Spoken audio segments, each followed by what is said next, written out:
The year is 1902, Paris, France. A revelation in entertainment has captured the masses as the technological and economic revolutions of the 19th century bore fruit into a new type of storytelling at the dawn of an era, the motion picture. George Méliès's masterpiece, A Trip to the Moon, has just been released, exploding the conceptions of how narrative themes worked on the screen and that reality could be transformed by the camera.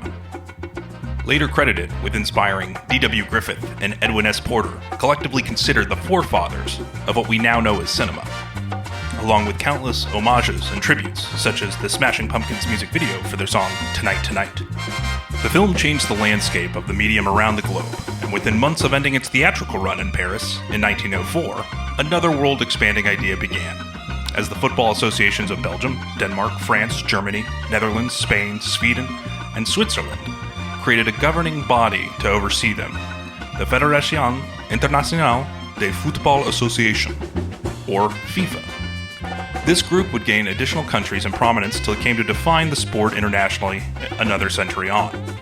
And it was at the turn of that next century that this global game, much like the universal language of cinema, had reached an apex, enough for producers in the UK to decide that they wanted to tell a classic hero's tale, which would unify their football-mad culture with a burgeoning passion for what was called soccer on the other side of the Atlantic.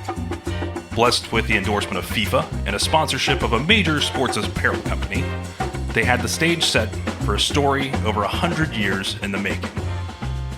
This month on Club Deportivo Movie Club, we watch Goal, The Dream Begins.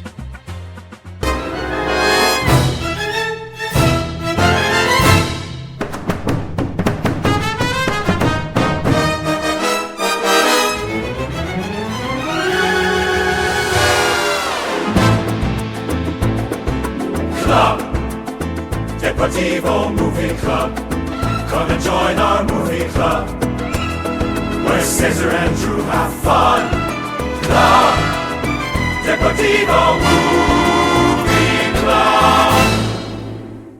Welcome to Club Deportivo Movie Club. I am Drew Steck. I am half of your hosts. Alongside me is soccer journalist Cesar Hernandez.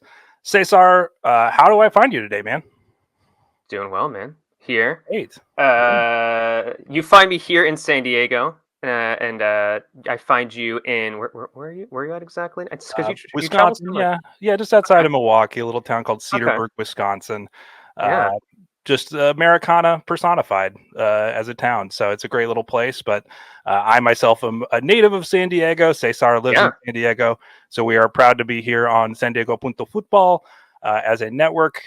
But this little show essentially came about because Cesar and I are friends. We've talked for years about just hanging out, talked about soccer, talked about life, art, and decided we wanted to do something fun together to stay connected while I'm here halfway across the country. And we settled on something that we both enjoy, which is watching movies, and in this case, watching soccer movies, which is, I think, kind of a fun bit due to the fact that there really isn't any. There's lots of movie podcasts, lots of soccer podcasts. This is neither of those, as we've said. This is a soccer movie podcast that is not really about soccer and not really about movies sometimes. So we will definitely cover soccer movies, but I think it'll be a fun adventure for both of us. How are you feeling here on our first episode? Great. I'm excited, and also quick look behind the curtain, if you will. And we are talking about movies, but So Drew actually he had this great idea. I think he gave me a call last December. He's like, "Oh, I think we should have this podcast that looks at soccer in a global perspective, but with San Diego as kind of the center of it all, and just kind of like discussing these like really nuanced talking points." And it was a really cool idea. And then I said no. And then at the end of the call, Drew was like, "What about a soccer movie podcast?" I was like, "All right, you have my attention now." I'm not gonna lie, like as cool as the other idea was, all that my brain was saying is like, "That's work. That's more work. That's additional work. I'm gonna get tired of it. I'm gonna get bored of it." But the soccer movie, you hooked me in there, man. And I'm really excited to dive into this because we'll talk about it a little bit. There's even though I do love to watch movies, I feel like I'm trying to compensate for years and years and years of not really watching very many movies. So because of that, there are a number of these movies that I have yet to see, like the one we're gonna talk about today. Well, I guess I did see it last week, but you know what I mean. Totally. I think you and I both watch lots of soccer. You for your job. I Yes. am just a nut. I cannot get enough of it. So that's where, for me, I approach it more from a place of passion. Cesar is obviously passionate about it, but when it becomes work, we all know how that feels. Even the thing you love the most when it becomes work, can feel obviously like work. And that's where him and I talking said, like, we don't want to make this. We want to make this as fun as possible. I want to make this an Yeah. escape for both of us, something we both enjoy doing. And that's where, the lofty goals of something that is dissecting the socioeconomic, parallels of soccer globally to what's happening in San Diego. I can talk about all day, and maybe if you catch us over a couple beers in San Diego, There you go. have that discussion. But here There on you the go. podcast, it'll be strictly fun and about the subject matter, sometimes at hand. But mainly just about kind of our outlook on how we're viewing this through our own soccer prisms and how we come to this material. I myself, as you said, you're kind of coming from a background of obviously tons of knowledge, in and out of these games, various different levels, different areas of international and club soccer. For me, obviously enjoyed it, locally there in San Diego, and then things variously here in the Midwest as I spent time between both. But I actually have a background in film, so that's where I think kind of the two of us make a nice pair here, and that I started out my career before doing software development and more things in that land. I actually got a film degree, so I was somebody who worked in that space and helped do movies. However, that sounds to you for a little bit, and that was my goal for a long time. But the thing I really love most about the art form is that it's collaborative, and that's why I'm Yeah. excited to share it here with my friend Cesar. Most definitely. And also, I think another connection we have is also, playing pickup soccer together as well, Drew. Let's not That's forget right. that's how we The first met. streets. Actually, in the Bridge Barcott. I think it was 2016 or 17. And then remember, after one time we played pickup, you were celebrating your birthday, and you handed me a beer, and I was like, you know what? I think this Drew guy, he's all right. I think, and then about, I guess, oh my God, is that like 8 years ago? That's like probably like Here's 8 years. It's an eternity ago, but yeah, Oh jeez. my God! But now we're on a podcast together. Yeah, it took that long, guys. Sometimes the courtship is like almost a decade to get somebody you think is really cool onto the podcast. But it is also just nice that we have history together. We have some commonality, things we Yeah. can talk about. But yeah, Bridge Barcata is close to both of our hearts. It's a street soccer collective in San Diego that has pushed for just open free play. We started playing under an overpass. I think that's where Cesar maybe first joined us. I'm not sure, but Yes. Yeah. we were down there in like the dust and dirt under the 15 overpass near what's now Snapdragon Stadium. It was then Qualcomm Stadium, and it just has evolved to taking over Chicano Park and spawned multiple other organizations now that do a lot of the same thing at different competitive levels. But is a really cool idea that anybody can pick up if you're just looking for a way to play and you say, hey, running around a field is hard because I'm in my 30s, or maybe you're just somebody who never really had that kind of stamina. I will stress to you that street soccer is your savior in that sense. It is the place to go, that you're really going to enjoy having that back and forth. You're going to get way more touches of the ball. And again, you create great friends like Cesar and I have Yeah. very quickly, just by going out there and sweating on the court, and offering a beverage or two never hurts. So it's Is is always a good idea to share with friends. is that more difficult though than playing, rec league soccer in the LA area and then getting an opportunity with Newcastle? I don't I, know. I think that what we were doing would have been like it's analogous to our film today, in terms of like somebody walking by Chicano Park and being like, yeah, this 30-year-old 6'3" white dude really has a shot here for Liverpool or something. And you're like, yeah, no, that's not really how it works. But yeah, we'll dive into that in a second. It is just kind of a funny thing in terms of tropes of films generally, right? Yes. Where Yeah. you end up with these sports stories that aren't necessarily true, and even some of the sports stories that are true feel tropey because we've seen them so many times. Guy comes from nowhere, somebody picks them out, and then they end up on this grand stage, living out their dreams. And that's really how sports stories work sometimes, guys. You've written enough of them to know, but Yeah. it is cool. people love the underdog story, right? People love the idea of like someone coming from nothing, kind of like rags to riches kind of idea, and especially with sports because that's an easy way to connect with a number of different people, right? Whether it be soccer, whether it be baseball. I mean, oh my god, if this was a baseball movie podcast, can you imagine how many that would take years and years and years and Too years many. just to go through all the day. So yeah, to let you in again behind the scenes here, as we will do on both sides of the camera as we talk about this podcast. Behind the scenes of our podcast, we put together a spreadsheet just to look at every soccer film. Before we started this endeavor, we thought, where's the blue ocean here, right? As we said, there's not Yeah. really a lot of soccer movie podcasts. So we were like, okay, let's look at this. There's about maybe 50 to 60 narrative films throughout most of the world, including different languages that obviously aren't English based, but looking at different countries, different languages that we can follow. So at the end of this route, we will probably have maybe 3 or 4 seasons of content. You don't have to follow this down a 10-year rabbit hole unless we end up talking about random other stuff. Maybe we go to TV series and we do Club de Cuervos or whatever. But there's potential. There's definitely a lot of opportunity in terms of what to cover here and where to go. But at the end of the day, it is kind of a finite world, which is interesting. And the thing we can talk about is that we only have limited examples of this. Some are more silly and completely abstract almost to the culture of football or soccer internationally. Some are, I would say, really good human stories that I think revolve around the game as well that we'll try and cover.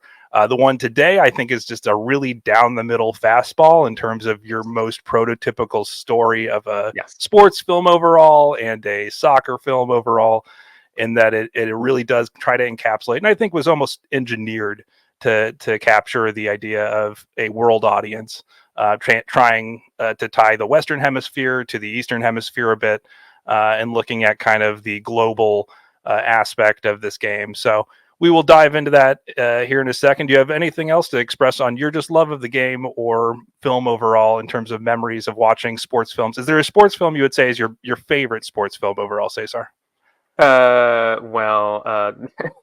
just going to dive into what my favorite soccer movie was, which I haven't seen in years. So maybe it aged poorly. I know we're going to watch it later. I don't know if we're supposed to talk about what movies we're going to watch later, but of course, but it's touchdown.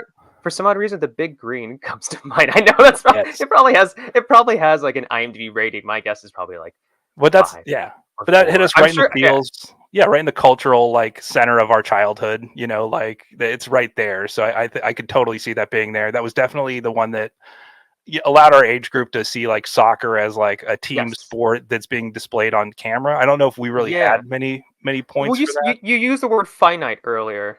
Earlier, like a minute ago, and I think that's why. I think I totally agree with that because I made the joke like there's so many we could say like baseball movies, football movies, but football, but like soccer movies, like growing up that was the first one. I was like, whoa, cool! That's like the sport I play like every weekend, and I play with my friends. Like it's up on this movie screen. I thought that was the coolest thing. So I think that's kind of like I don't know. I have an emotional connection to that movie. Actually, my first soccer blog and how I got into my career was named The Big Verde in honor of the Big Green because it was covering the Mexican national team. But I guess more so with movies, with film. Like obviously, I know a lot about soccer. I know a lot about what's happening on the field. But like with film, I feel like I mentioned earlier, like I feel like I even though I love watching movies, like I'm still making up for lost time because I didn't really like care for the longest time or didn't really think twice about a number of different movies. So I think because of that, therefore I didn't watch a lot of soccer movies. So mixing that with soccer, I'm really looking forward to this.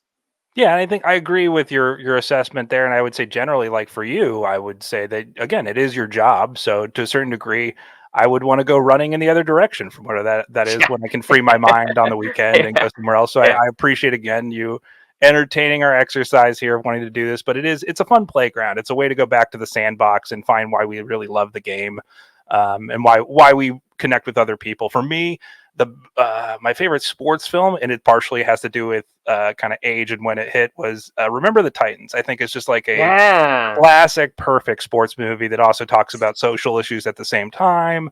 The acting is excellent. Soundtrack's excellent. In my high school, Westview High School in San Diego, when we first started the high school, I was the sophomore year of the high school beginning. So we were just freshmen and sophomore, and we were the first graduating class. But what they used, and we had a video system where they had like a hard drive centrally somewhere that you could play through each TV. So every TV in the school could play Remember the Titans. So that became the default substitute teacher film that we watched probably 15 to 20 times during high school, just because that's, if they didn't have another movie to play, that's what they played. But it never got super old or tired. Obviously you'd sit there and just do your homework at a certain point because, you'd seen it so many times, but there really was some classic scenes and just, again, Denzel really headlines that movie, but I think everybody does their role really well. There's a character for everybody, some way in of, hey, this guy kind of is me, or how I feel, in certain situations. And obviously, did you see yourself as the Ryan Gosling? Is that what you're saying? You saw yourself as a young Ryan Gosling, is what you're saying, right? Yeah. He was a California quarterback. You're like, yeah, that's me. That's it. Yeah, that's who we are. It's sunshine or whatever. Yeah, I'd say generally just the idea of hey, movies can bring people together, and in this case, sports brings a whole community together. That's to me the biggest message of all this, and still where my heart is with the game is. Bringing communities together, founding, a supporters group, and obviously working on founding a street soccer group, bringing people together through the game. That's my message. That's what I love. So that movie probably speaks to it well. There's some other soccer movies we'll get to, and I'm sure I will tell you which one's my favorite at a certain point. This one today is not necessarily my favorite, but I do think is really indicative of a certain time of filmmaking. It's somewhat cynical in the sense that it was created, I think, in a lab to appeal to the most people possible.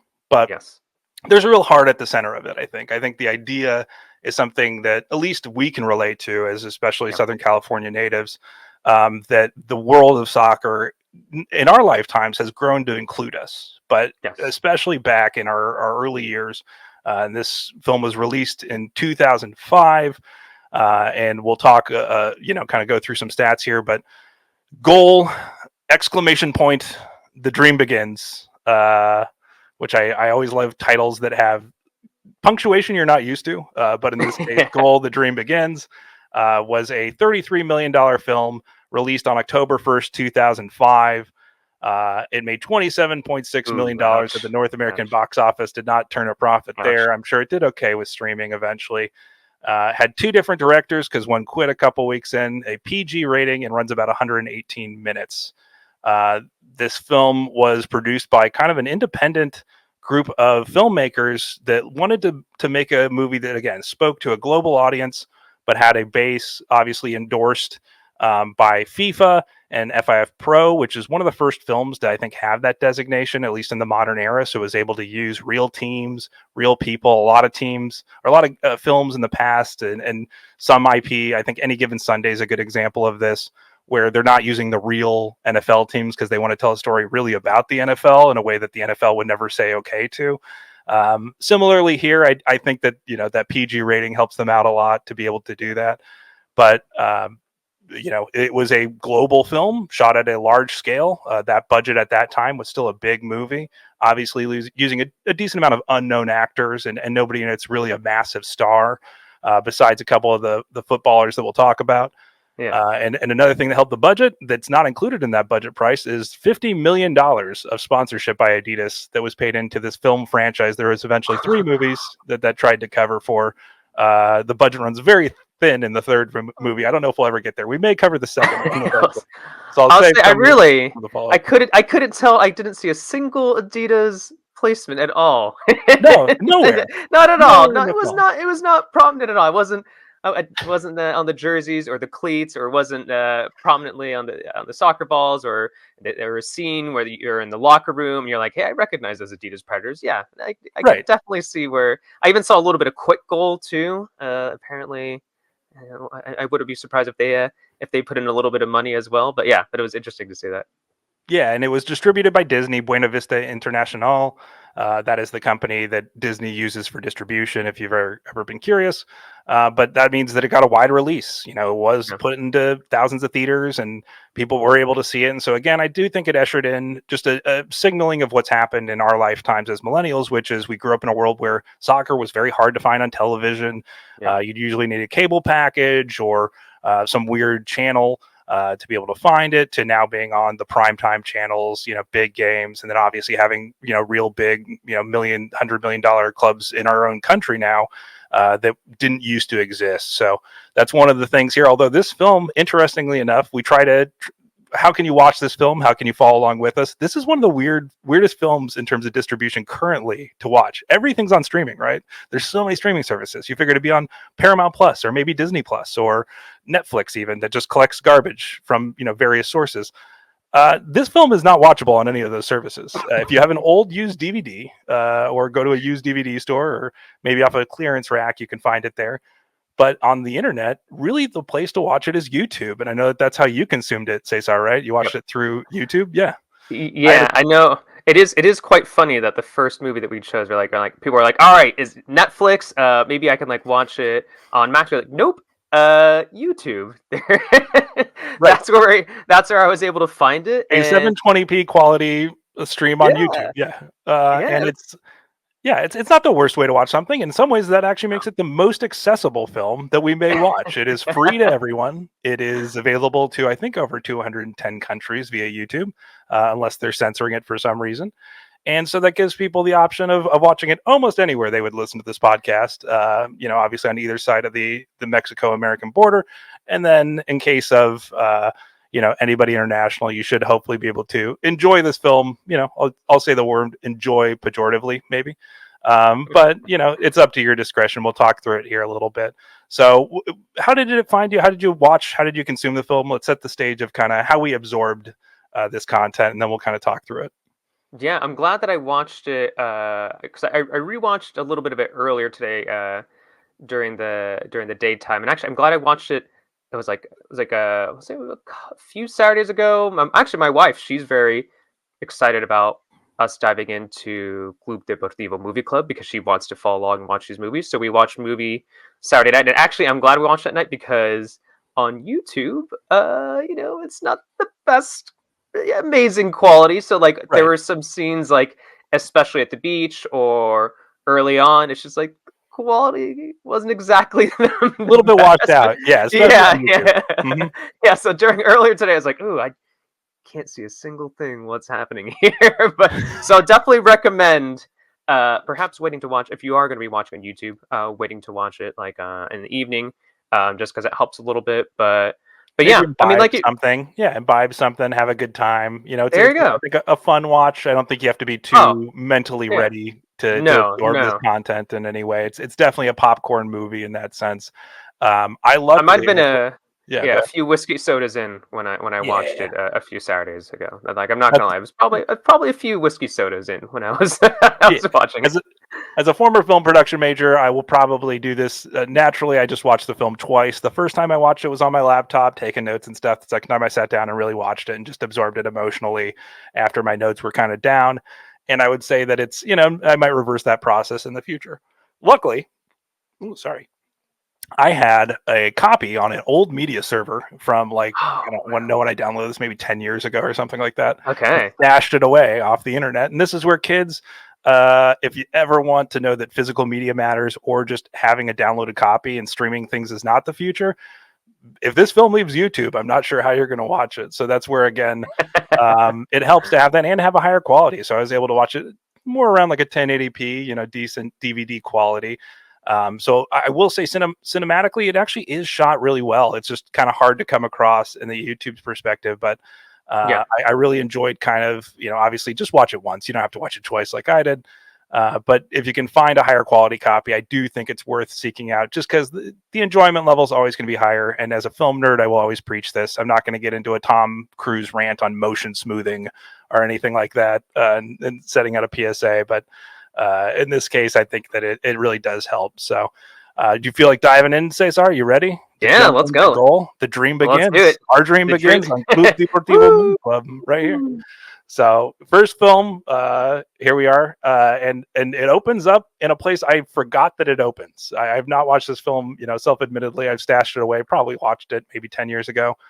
It opens up in Mexico on the other side of the border with what I describe as the Narcos filter. Immediately you're met with bright orange, and to your point of YouTube, the quality level when you have those kind of washed out scenes. It's the scenes in Narcos where they're like, we're definitely in Mexico and outside, as opposed to, or somewhere in Latin America, as opposed to indoors and in a cold environment. And you'll see that juxtaposition throughout the film to obviously show where the characters come from and where they go to. But how did that meet you? Showing up in Yeah. Mexico. I will say that wasn't the best start. That's the kind of start where I rolled my eyes. I'm not gonna lie. I was like, Right. I might have needed another, few whiskey sodas to have not rolled my eyes. Pause the movie, go back to the kitchen, pour yourself Jesus, Drew, what are you making me Seeing, watch here? What is this? yeah, the filter used for enter Latin American or Middle Eastern city here. So it wasn't exactly the best start, but it gets a little bit better. But yeah, I definitely I think there were, I want to say, a handful of moments that I rolled my eyes, and that was if we're having a meter of like rolled my eyes meters, like it was Yeah, probably in the especially as a middle. Mexican Yeah, American, you're just like, they're doing this yes, shit again. Come on. yes, But to be yes, fair, yes, it was 2005, so maybe they were doing it for the yes, second time, not the fifth time yeah, at that point. But it does open there with kids playing street soccer in a dusty street in Mexico. And our eponymous hero is one of the kids that we don't really know till the end of the story, where he goes home and goes to bed with his soccer ball because he loves his soccer ball so much and loves the game so much, and is awoken in the middle of the night to transport himself across the border into America. another eye Uh, roll. Again, another eye roll where I was just like, holy shit, I can't believe they started the movie here. This is the part I totally forgot. I was like, oh yeah, I knew that he was an immigrant that crossed the border. I knew that part of it, but I forgot that they like showed it in the first 5 minutes, and I was like, man. Again, this may have been groundbreaking for 2005. I don't remember too much, but for now it does Yeah, feel so just tropey, and like it's the exact yeah. thing you see at the fence of them trying to crawl through the fence and the border patrol coming and they just get away kind of thing. But how'd you feel? Yeah, no, I mean, if we're using the word trophy, I think that's appropriate. It's just, I think it was like, I'm not gonna say of a time, but it like wasn't that surprising. Maybe like, I don't know, this movie from almost 20 years ago. They're like, all right, we're talking about Mexico. We have to include the border. We have to include crossing, and we're to do the weird like the Latin American Middle Eastern filter. But I will say, I do like the. I mean, it was quite obvious, but the early symbolism when the ball rolls down, and then Santi wants to go get the ball, and the father, I think he says, like, "Leave that stupid ball behind." You're like, "Oh, we're Right. about to see In something Spanish. interesting here." So at Yeah, least they're not saying it in English, right? Where he's like using a Mexican accent to say English. So I will say right, at least does, use Spanish in that case. But it did feel like, okay, there's a moral choice being drawn here, right? The yes, father yes, obviously sees this as a game, the kid sees it as his life, and it's so important to him that he has to try and go after it. But they do get away, obviously, make their way in. Otherwise, it'd have been a very short movie, right? A very different movie. They got caught at the border. goal. The dream never happens. Goal. The dream never happened. Maybe in a different administration. I'll say that. This this goal never happened. So yeah, luckily at that point it's different. And being San Diegans as well, we know that the Yeah. border does not look like this. Yes. The border in certain parts, sure, and obviously now it looks a little bit different in 2024 when we're recording this, but it is a place that people live on, people cross over every day, people work on one side, live on the other, vice versa, and is just a place where life happens. And I think would say it's one of the better, more vibrant cultures in the world is that San 100%. Diego Tijuana border region. So shout out to all our friends and everybody we love in San Diego and Tijuana. But let's move on to the next part here. We jump cut, obviously forward 20 years later or whatever. And Santi, our hero, is sitting in a pool, just chilling out in a soccer jersey, floating in the pool. Did it get you? Did you get faked out by Yeah. this? 100%. I was like, oh damn, we're already fast. My brain was like, he signed to the Galaxy, and he's playing with like an MLS team, and I thought like maybe like that's where the movie was going to take him, and then like maybe from there goes on to Europe. But then I was also thinking, if this was MLS 20 years ago, even if he did have a Galaxy contract, if he had a minimum contract, he probably still had a side job. So probably did not have a nice boy, Right. even if he was playing in Major League Soccer 20 years, unless if he was a on the level of a David Beckham. But yeah, it definitely did fool me for a bit there. Yeah, I mean, even Landon Donovan, our friend Landon Donovan, still was probably trying to get his first contract up towards, 100K at that point. Still was Yeah. probably looking at just a working man's salary at that point, Yeah. until they won a few championships there and then pushed it a little higher. So yeah, it's changed so much since then. Obviously, everything's kind of evolved, but yeah, he is not necessarily living the life. He is working with his dad, landscaping for his dad's landscaping company, and he is just slacking off on the job, gets yelled to get back to work, and we see his real life really take shape in the form of being a guy who just plays soccer recreationally on a amateur team, and we get taken straight from his gardening job with his dad to they ride the truck out of the job and get dropped off at one of the many civic fields in Los Angeles where people do this every day of the week, all day. There's various amateur teams, and there's a very vibrant culture there, I'd say, of amateur play. But he goes to run out on the field and doesn't have shin guards. Oh no, he needs cardboard shin guards. Have you ever played with cardboard shin guards before? No, the thing you do is like it's like newspaper, like Right. that. I feel like if like also of course obviously like them leaning into the stereotype, of course the stereotype of him and his father gardening. Right. Oh my check God. Yes. check that one as well. But I thought the move was more so of news. I've never done cardboard. Like, have you ever done cardboard? I mean, I I think did once. you did. I think Okay. North County Soccer Park. I totally forgot it and was just like Yeah. did the same thing. I had like a cardboard box in my car, and I was like, all right, these are my shin pads for the night. Indoor, very lax, mixed Yeah. adult Never done. league kind of thing. So Yeah. not a huge deal, but mainly I just don't want to get spiked. Indoor, people go out. You can end up with a little bit more of a shin rash there if you don't have the guards. So Yeah. that's why I did it that way. But yeah, it is kind of a silly thing. I agree. Newspaper, much better idea. Much Yeah. lighter weight, and a lot of things you can do these days. And it is interesting how that culture changes. It's partially why I like street is like sometimes you get bone to bone and it does not feel good, but usually people are actually pretty chill. They don't go in as hard because you are playing on the street, but just kind of a funny slice of life thing. Yeah. We go home, we meet the abuela, key character in the film in terms of getting our, kind of being the fairy godmother and real grandmother in this Yeah. case, of the character and the person who settles the home life by being the arbiter, the one who creates peace between Santi and his dad and their different aspirations. How do you feel about the depiction, at least immediately, of the abuela? So actually, what I want to talk about really quickly, so that scene when when he goes to his home and you meet the abuela, like actually what stood out to me really quickly is based because I'm originally from the LA area. Right. Based off that view, I was like, you know what?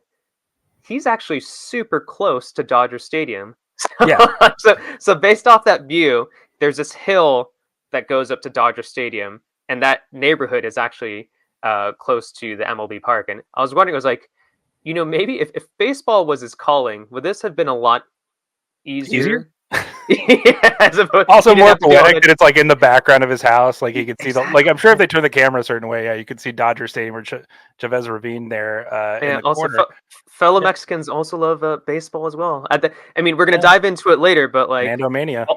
all the travel issues and whatnot that's dealt with later, that would have been non-existent. He could have probably walked. But yeah, but you obviously you got a little bit of a look there with him and his home life and his abuelita, and then you get to meet the brother as well, the little brother who he steals a little bit of his food. Actually, I think he steals his entire like sandwich before he goes off to work. But yeah, it was it was just fascinating just because like my like because I used to live in in the LA area, like growing up, my brain immediately thought like, oh, that's near Dodger Stadium, even though it's a soccer movie that we're talking about here. I was like, actually, I'm immediately thinking baseball right here because of where that house is located. I bet you the producers had the same thought. They're like, oh yeah, we'd probably make more money, and this would be an easier story to tell. Like it's up the hill. Since when? This is right there. Oh no way. They probably went to a Dodger game when they were done rapping. They're like, yeah, let's go to the Dodger game.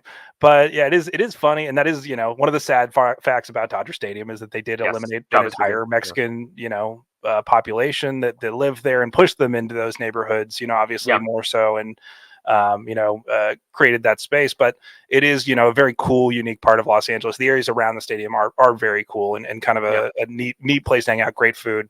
But yeah, we continue to move on. We see another phase of his life here after he steals his brother's sandwich and goes off to his second job. That job is working as a chef in a Chinese restaurant, or a sous chef in this case, or a busboy, and doing whatever's required of him at a Chinese restaurant. One of the great parts of this, we very quickly get a line where he goes, "Hey, I work hard. I would like to move. I'd like to get tips. See what the waiters are making. I'd like to get in on that." And he goes to the manager and asks, "Hey, why can't I do that?" The manager goes, "Well, you're not Chinese. This is a Chinese restaurant. We got to keep it authentic for the people out here." And I thought that was kind of funny, right? To have one immigrant turn around to another and be like, "Sorry, bro." I did, but it was actually kind of a good line. I like the fact that I think, if I remember correctly, he like looks at the guy and he says like, "Oh no, but we're both American," and it was just kind of like this interesting kind of like mixture of Right, people, exactly. people trying to chase this American dream, but also both being American. I found that really fascinating as well. It was actually like one of the more interesting elements of the film. I was like, I want to live in this for a little bit longer. This is one of the things that I actually didn't get enough of in this movie, was Yeah. like his dynamics in the Chinese restaurant.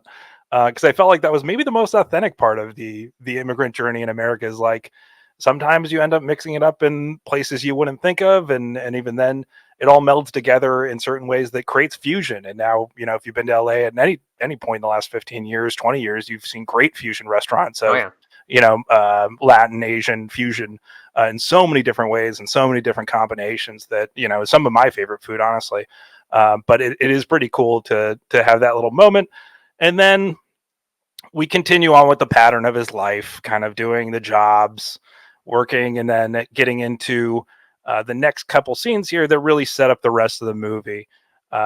We see our next character, who's kind of the next, again, a godfather here, if you will, or the helpful uncle from a different continent, from a different family in this case, Glenn Foy. And we're introduced to him.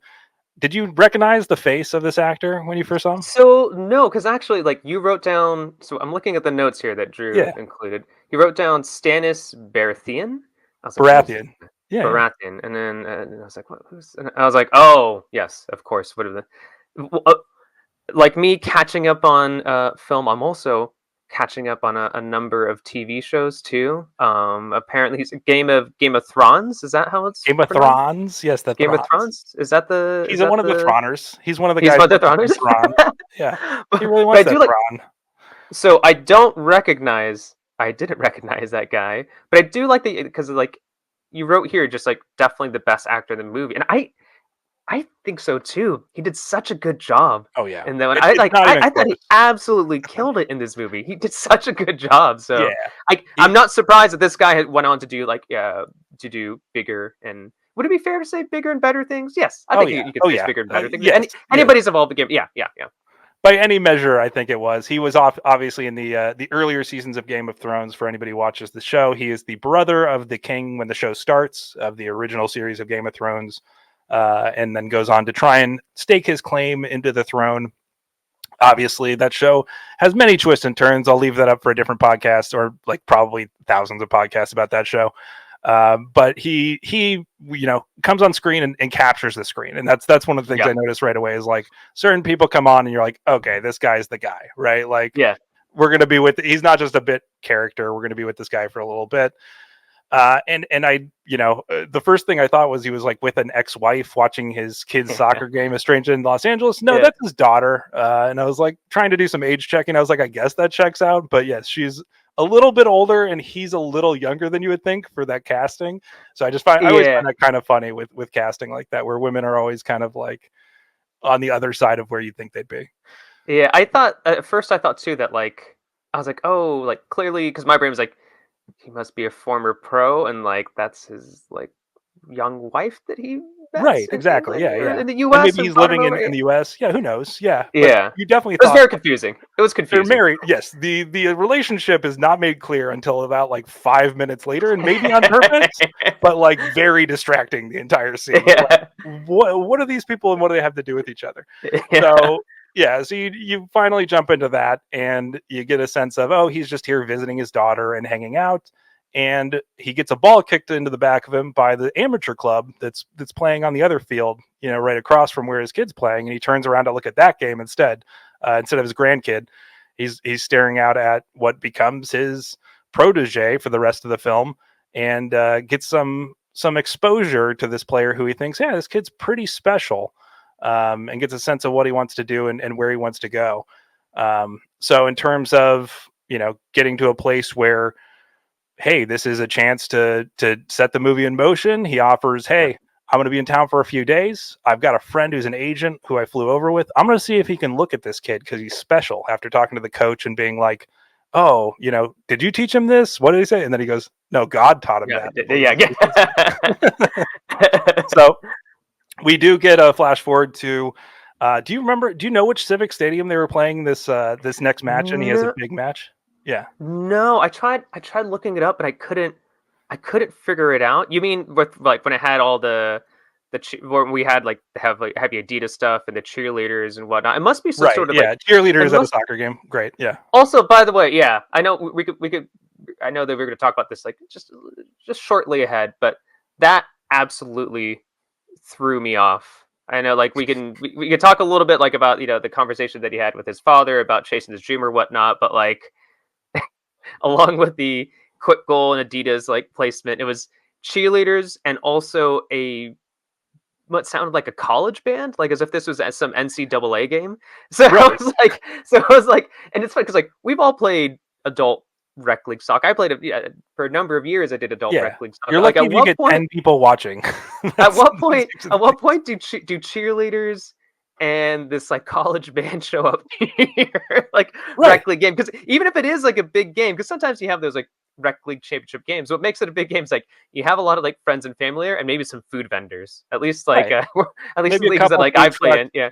There's usually no stands. Let's be honest. There's usually just a field, and then some people with maybe some tents, and maybe a truck or two. Yeah, if you get a food vendor or a few that want to show up. But in this case, it's almost semi-pro. It felt like, and kind of interesting. But of course, the agent, doesn't show up because he's a big shot and is at a big Hollywood party and somewhere in Century City and can't make it down. He's hanging with women. So sorry, babe. Not going to make it down to the game. So he decides to pull out of that. We end up with Santi playing real great, but at the same time, there's nobody there to see it besides Glenn Foy, who still believes in this kid, really loves him and wants to try and give him a shot, but doesn't know where else to go. And as you said, there's kind of a struggle that plays out, in the scene before this and a little bit after it, where he's trying to tell his dad, this is what I want to do with my life. I feel amazing and blessed to do this. His dad makes it very clear that he sees his future following in his footsteps and trying to create a business that they have equity in, which, to be fair, is an extremely practical and pragmatic choice. He may be right. I don't know. How did you feel about his dad? No, I think it's like I agree with the dad to an extent. Like he is pragmatic. He said he was pragmatic. It's like he's definitely, and he's being realistic. And I think that there's nothing wrong with doing that. But it's just the way that he approached like the conversations with his son about that. And we could talk about like a little bit soon, like of what ends up happening is like he ends up stealing the money from Santi that he wants to use to he saved up money in his boot from all the various jobs he's been working. And very common story for anybody living in a situation like this, where you squirrel away something for yourself. Sometimes you have to put in for everybody, pay the rent, take care of the family, but you want to try and have your own hopes, dreams, and maybe your own little, pocket piggy bank to save up for something, right? That's why we live, is, work sometimes is to have a thing that we're desiring, we want to get to. For him, it's a dream, right? That he wants to play out. And his dad kind of undercuts him by taking that money to pay for the truck, which is a nice little story that plays itself up through the opening scenes of the truck has problems. And, again, signposting just all along the way of like, none of the stories are surprising in this. They kind of, come across pretty heavy handed. Yeah, and also like I understand the dad's ideas and intentions, but the way that he's gone about it is just way wrong. Especially stealing from your kid, and also especially if like you're gonna make this kid have like if it's gonna be a business partner, if you want to start a business together, the first thing you probably shouldn't do is to try to antagonize him. His entire trust. Yeah. I think that's gonna work out well. No. Usually not, right? If I said, Cesar, let's do this podcast, and then I came up with a different movie today to watch. I was like, what? I don't want to do this. We're probably not going to make many episodes of this. Yeah, I don't think that works. So, no, I'm with you there 100%. It did kind of feel like, man, he's kind of the villain, right? In the opening third of the film. Yes. His dad is the one holding him back and keeping him from getting where he wants to get to. And so we're living through essentially a I wrote down in the notes a Varsity Blues scene where he goes, "It's your life, not mine," because he really wanted to say, "I don't want your life." That's really what he wanted to say. But that movie came out 8 years before this, so they couldn't do that. But we go in a different direction. We kind of break from this drama of Santi and his family and whisked our halfway across the world to Newcastle, England. The team that Glenn Foy used to play for has signed a new number 10 in a press conference. Gavin, he's this, hot shot kind of a very Oasis. We're in a week where Oasis has reconvened. So it's hot on the brain, but kind of feels like that kind of shit talking, like Manchester or London based guy who's just kind of like, well, I'm better than everybody and, whatever. And, very, again, prototypical stereotype of a player in that case. How do you feel about the press conference and the introduction to Gavin? I will say, so I can step in here, soccer journalist Cesar Hernandez. So another trope that you see in a lot of these movies is that, like, before a press conference begins, it's just journalists yelling over each other, like, "Oh, hey, go!" Like that doesn't happen. That definitely does not happen. Everybody. So what actually happens? You show up, everybody's really quiet. You might chat with a few people, but it's all pretty quiet. And then as soon as the coach and player go up on stage, like, ooh, everybody then gets even more quiet. Patiently wait for your chance to ask a question. So anytime you see in a movie, journalists yelling, or if the press conference is happening, everybody's yelling over each other. And this didn't happen in this one where they're yelling at each other during the press conference, so they were yelling before the press conference started. But if you see movies where where journalists are yelling over each other, that doesn't happen. Yeah. Maybe in the 50s or like the 40s it happened. I'm not sure when it stopped happening, but yeah, it is a trope for all of time. It makes for a great cinematic moment of a cut to where there's just lots of yelling, it adds chaos. It adds chaos, chaos, and just kind of, where are we? What's happening? And kind of then settles into a narrative. But yeah, it's such again, this is a film built out of tropes. That is the steel girders that hold up this building of a film. And that is another one that just you check the box, you go, okay. Yeah, all right. Yeah. and then we flip back. We go right back to Santi after this, and we're like, okay, we're introduced to this guy, the manager of Newcastle at that point. Stereotypical press conference for the stereotypical player. And the grandma has news for Santi when he comes home and is very dejected and feels like his life will never really work out the way he wants it to. His grandma tells him, I've saved up money my whole life. And you know what? I bought you a ticket from Mexico City to England, because prefacing this, that after Santi washes out of the tryout and doesn't have any sort of exposure to an agent who maybe can get him a leg in, Glenn Foy in the middle of the night, but afternoon time in California, calls up the manager of Newcastle United at that point. Don't know how he has his number. Don't know how this is supposed to work. And he answers his phone call at like 3 a.m. And Glenn asks him very point blank, I have a kid. I think he's really special. Will you give him a tryout if he shows up at your doorstep? And the guy's like, I'm tired, man. Like, sure, whatever. And then goes back to sleep, probably not remembering this thing even happened, right? And so Santi hinges this entire dream that Glenn has told him that if he shows up to Newcastle and follows him back to England, Glenn will give him a place to live and he'll have a tryout. And so he takes that, again, to mean that he should do this. His grandma takes her, life savings or whatever, invests it into a flight for him out of Mexico City, which I actually thought was one of the smarter writing choices in the film. They easily could have just been like, here's a flight out of LAX and shoot him over to LAX and fly on a plane. And it's like, oh, post 9/11, you could. So pre 9/11, for any kids here who were born obviously after that, or maybe don't have any recollection, pre 9/11, you could have whatever name on the ticket you wanted. You could have your sister's name and bring a friend who just looks like a woman. That person could take that ticket and sit in the plane in that seat. Post 9/11, the whole world changed, obviously. And after that, you needed an ID. Right. As we've seen in San Diego, too, actually. The number of people who have told me as well, just how much more difficult it was to travel back and forth between Tijuana and San Diego. Yeah. It just changed everything in terms of identity, needing IDs, needing passports for any sort of normal travel internationally. At that point, became the norm.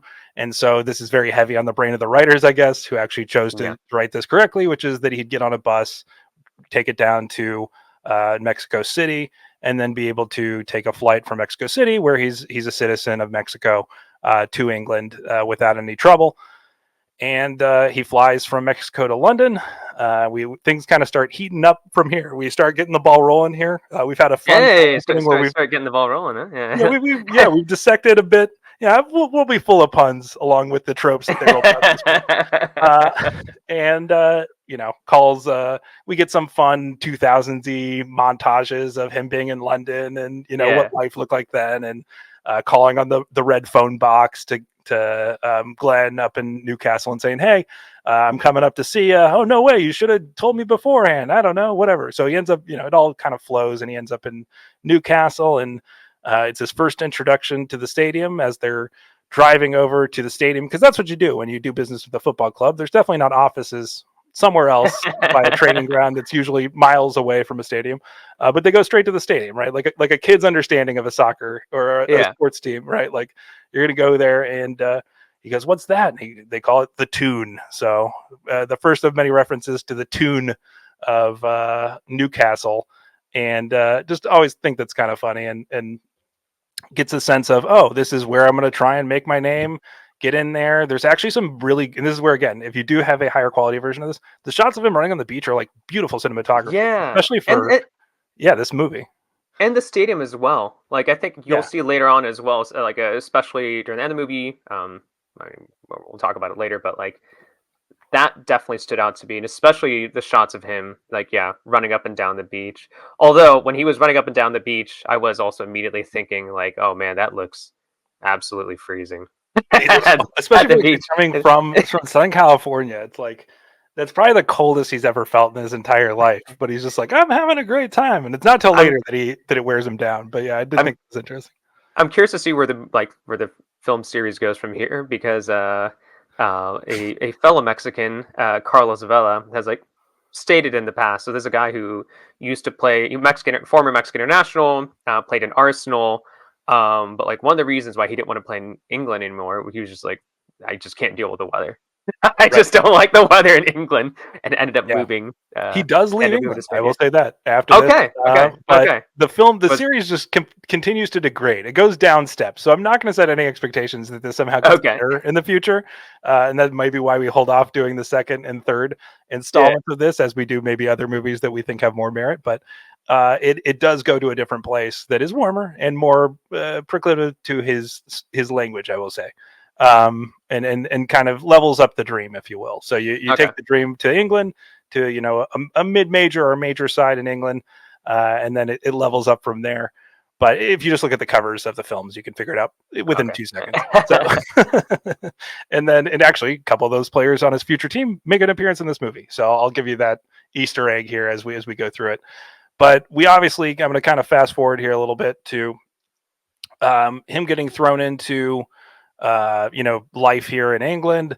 We're going to jump into training in a second, but there's a fun scene at a pub where, again, we get introduced to kind of the characters that are going to make up the second half of this film, which is the locals in Newcastle, and just kind of the settings in which that he'll be partaking. One of it's in a pub where he sits down to eat food. And he asks the locals, "What's in this food?" And they're like, "You don't want to know what's in the food." And he hears some guys talking about Newcastle over his shoulder, and he goes, "Oh, wow, they're talking about soccer." And in Southern California in 2000s, it'd be very rare to walk into one of those conversations. You have to go in the right kind of bar to find that conversation. He goes, "You guys talking about soccer?" And they're like, "No, we're talking about football, man." That's all there is to talk about here. So it's kind of welcoming to some ways, but also there's a culture difference, right? There's a somewhat of a language barrier, even though he speaks English fluently, that he's going to have to overcome with his local team here. So we get thrown into what I called Newcastle's Hogwarts. He arrives at a training facility that looks like Downton Abbey, I guess. My brain says, Downton Abbey, Hogwarts, or my brain also says where they film like the Great British Bake Off, like the castle that they walk out of when they start filming. Like that's exactly what I was thinking as well. Maybe the same set. Who knows? Yeah. It may actually have been Newcastle's training ground at that point. I don't know. Yeah. But yeah, it definitely felt like a some sort of period piece, from the 1800s. That's what they use it normally for. And they're like, oh, we're going to use it as a training ground in this movie to signify that he's in, an old English club that's had a ground since the late 1800s or whatever. And Newcastle very much fits the part, I think, in that kind of history. So he goes into training and they say, all right, we're going to give you a trial. We're going to give you a look here. and we're going to give you a month to kind of figure it out, or actually just to try out at first. Yeah, it's just a day at first. Yeah, just a day. Just we're going to give you one look in a practice, and we're going to see how it goes. And they throw him out on the field. Of course, it's a typical English day where it is pissing rain, and it is just completely muddy. And again, this guy has probably not seen many days like this growing up in Southern California. You get some rainstorms there, but you don't really get that like consistent torrential rain where it's just everything is wet. You're wet. It's hard to find dryness. And trying to play a sport in that condition is always difficult, especially if you're not used to it. And it is impressive. I watched some games over the weekend in the Premier League. Like, it's just raining, and sometimes you can't see it when you have that wide camera angle. But when they zoom in, you're like, it's raining so hard, and they're still playing at such a high level. It is always impressive to see when people can overcome the elements like that. But in this case, he succumbs to the elements. He's just not used to it. He gets knocked in the mud over and over and over again. And the coaching staff rightfully is like, this guy doesn't know what the fuck he's doing. Let's get him out of here. I mean, let's be like, yes, like there's a connection with the agent. The agent knows the manager, and then of course, let's not forget before he shows up at the training, you see him use his inhaler, kind of like highlighting another possible hurdle for him later in the movie. It might be a red herring a little bit. Yeah, I know, right? But once again, there's no way that some random player with no professional experience will be thrown into a training session with Newcastle. Like, there's no way, like, or any Premier League team. There's no, like, at that point, I was like, really? Like, there wasn't, like, there could have been some source, like, separate training session. Maybe he, like, I don't know. It was just, it is the reserves. To be fair, they are kind of painting a somewhat realistic picture. But he's not with the first team. But that's no one's walking off a field. Reserves, first team, like even the U21s, like, very rare to even get a look in at a Premier League club with the levels of scouting they have. And honestly, they never talk about this, but the scouting department would have thrown a fit. They would have just turned over tables that this kid was able to walk in off the street, and they're like, who the hell is Glenn Foy, whatever, club legend, but what the hell? This should never be allowed. So it is, again, breaking through a lot of barriers of BS for the story to take place, which is fun. But yeah, just the fact that this happened in the first place is already a leap too far for those of us who maybe know too much about the game. But they coaching staff looks at him, goes, this guy doesn't have it, whatever. Glenn really pushes in, and this is where, again, he's his guardian angel. He's his, uncle from a different mother or whatever. Says, this guy, I believe in him. I've seen him. He can play. Give him a month. Just give him a month and see what happens. And they go, all right, whatever, man. Like, if you're going to back off, we'll give him a month. How's that going to hurt us? Again, so many machinations within the club would have, burnt down over this, but yeah. But so also really quickly, I think that's another trope too in a sports movie, like former pro or scout, or I should call them the insistent, former pro or scout with a heart of gold that just really believes in this player. And come on, coach, you got to give this guy a chance. I know him. I know he doesn't have this background up, but he's a good guy. That's enter that trope again for sports movies every time. Yeah, it's always they can do it. You don't see what I see, and it's special. And it's yeah, and sometimes that's the case, but it's usually somebody who's already been proven or people think is special that then fails, that then steps up, which is kind of the case here. But it would have been much more believable if Glenn Foy was actually a scout for Newcastle as opposed to just a guy. Yeah, who used to play. and again, even if he's even just one of your top 5 club players of all time, you're not going to be like, hey, Wayne Rooney, sure, we're going to give this guy a trial at United just because you said so. It's just not going to happen. So it is fun, but we jump into the romantic element of the film because why not? Because we're throwing all the tropes against the wall. Yeah. Why not throw a woman in the middle of this? Because that makes sense, I guess. But it gives us a gateway to somebody who can help him really understand English culture and give him somebody who helps him feel like home, even though it's not, throughout the film. And that is the nurse for the club, Roz, Anna Friel, another face who you would maybe recognize. I think a lot of people in this movie are just like, I've never seen this person before, and you may never see them again. Anna Friel pops up in a number of different shows. Pushing Daisies. I was say that's my wife. When I was watching with Kimberly, she's like, oh, it's blah blah blah blah from Pushing Daisies. I watched that. Awesome show. Also really interesting because I was like, oh, is she British? I had no idea. It's just one of those genre of Right. British actors, actresses that could pull off an American accent. Not in this movie, by the way. They're just speaking what I assume is their normal accent. But yeah, Pushing Daisies, Kind absolutely, of. they did She's great, got killed kind of it with a like American a accent. British Irish drawl almost, which may be her natural kind of, uh, what am I trying to say? Accent. Yes, that would be Yeah, it. Yes. that's what it's called. That's what it's called. Accent. So yes, that would be it. And yeah, it's uh, he kind of does a dumb thing with a pretty woman where she's asking him about his inhaler and his asthma. She specifically goes through, hey, what about this? What about that? Giving him a physical, as you do. At least they went through that part of it as a team. They gave him a physical, and he says, no, I have no asthma or history or issue of breathing properly without an inhaler. And obviously that sets up that red herring for us later in the film. He does, show some tattoos and then says that he was in a gang at one point, which again comes completely out of left field. Eye roll moment number 3. Okay.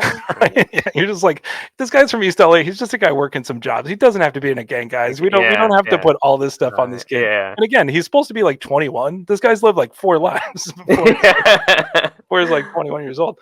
So yeah, we get into him hanging out with the team. He finds a friend on the team, a guy who kind of takes him under his wing, and they're hanging out. They try to go out. He's like, let's go out to the clubs. We're Newcastle players, mate. Let's do it.